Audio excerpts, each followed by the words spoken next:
Welcome into the Transfer Rater. Shaka Hislop joins me today to go through the latest rumours doing the rounds, and we'll see if any of them make sense to you, Shaka. Got some good ones.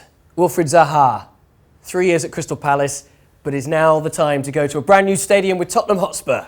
I think so, and this makes a lot of sense. Zaha still has quite some time left on his existing Palace contract, which means it will cost some money, but I don't think Spurs are afraid of that right now. After not spending anything for the last 2 summers, I think you can expect Levy to all of a sudden loosen up those purse strings. And Zaha, I think, is a fantastic signing for anybody. Many people regard him as one of the best or the best player outside of the top 6.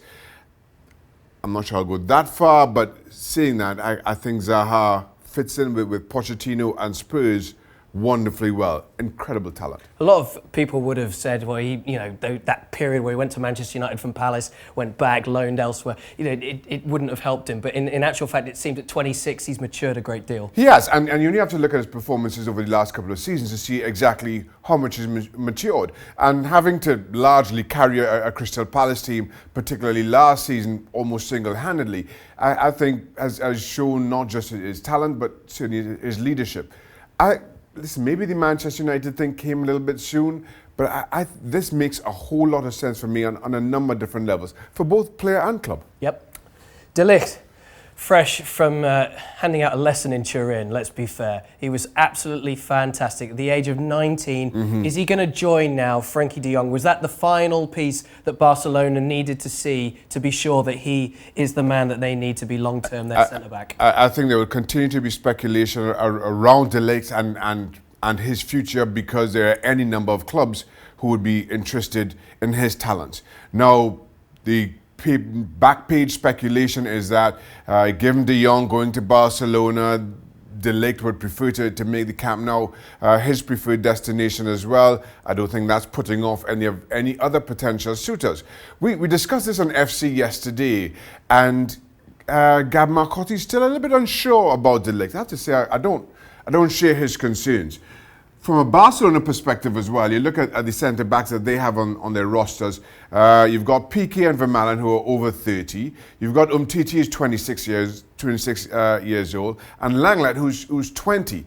I think this makes a lot of sense in particularly the short and medium term for Barcelona, and the long term, saying that he can come in. Maybe he's not the complete product just yet, but I think it gives enough cover and gives him enough time to develop into the player that Barcelona will need him to be in the long term. Yeah, certainly seemed to be showing some leadership quality in the Champions League campaign as well. Malcom, now this just hasn't worked out for Malcom. Came in at 40 million euros. He started 3 La Liga games for Barcelona. They haven't won any of those. He did score against Villarreal recently. They talked about getting him to Milan in January. Is it now the time that he should be looking elsewhere? I would think so. Listen, Malcom came to the Camp Nou knowing that he'd be a squad player, and not quite sure exactly how much he would contribute. That's saying that, as much as it makes sense for him to leave, the questions continue around AC Milan, UEFA with their financial fair play restrictions. I think that's got a long way to run, all that being said, with appeals and going to the Court of Arbitration of Sport. But Milan can get this done. The big question is, what would that price be? Because at 40 million purchased, I think Barcelona will at least be looking to make another 5 or 10 million on top of that. Whether AC Milan are prepared to pay that, given their issues, we'll have to wait to see. Wow. Okay, so Ivan Perisic at Inter, it's been a season really of disappointment or maybe fatigue coming off the World Cup final, but he's about half as productive as he was last year.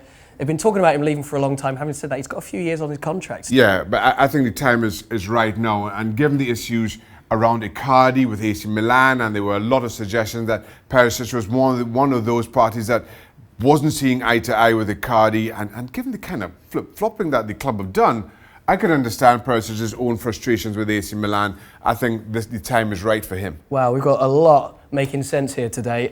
James Rodriguez to stay at Bayern after that 2-year loan spell. Is it going to happen? At first, I have to say I wasn't quite sure that this made a whole lot of sense for player or club.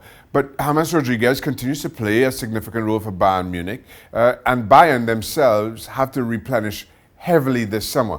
They've got a lot of aging players on their books. I'll put this down as a hit purely because of James Rodriguez's age. Because right now, when you are looking to ship out your older players, you don't want to sell some of your other younger world-class talent, not just yet. And the suggestion is that it's somewhere around 42 million as a release clause. In today's market, you don't get better players for that than James Rodriguez at that price. It makes sense. So I love it, Shaka. We got 5 out of 5 today. Nothing for you. Nothing for me over on this side, but we've had a lot of lopsided transfer raters in the past week or two, so it's nice to see a whole load of these rumours perhaps making sense as the market comes into view. Keep it here at ESPN FC.